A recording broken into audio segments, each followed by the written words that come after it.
Welcome to Shreya's Study Point. बाल गंगाधर तिलक जड़े महान देशभक्त शिक्षाविद और समाज संस्कारक थिले। से 1856 मसीहा जुलाई 23 तारिख में महाराष्ट्रर रत्नगिरी रे जन्म ग्रहण करथिले। तांको प्रकृत नाम केशव गंगाधर तिलक थिला। तांको पितांको नाम गंगाधर पंत और मातांको नाम पार्वती बाई थिला। तांको पिता जने सुनामधन्य शिक्षक थिले। बाल गंगाधर तिलक लोकमान्य तिलक भावे मध्य जना। बाल गंगाधर तिलक छोट बेलू जने मेधावी छात्र थिले।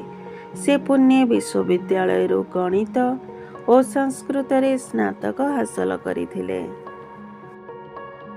तांको मतरे जनसाधारण एवं युवपीढ़ी शिक्षित हेले आम देशर विकास हेबो।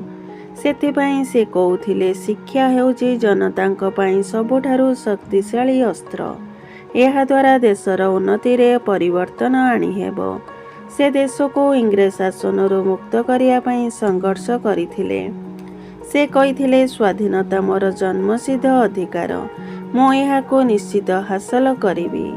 से केसरी और मराठा नामक संवादपत्र प्रकाश करी भारतवासी को जागृत करथिले।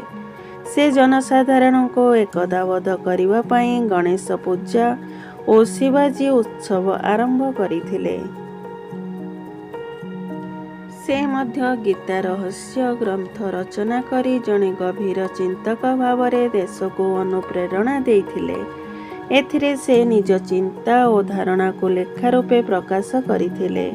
तांको गुण दृढ़ता और देशभक्ति पाई तांको लोकमान्य उपाधि मिलिथिला, जहा अर्थ लोकंक प्रिय।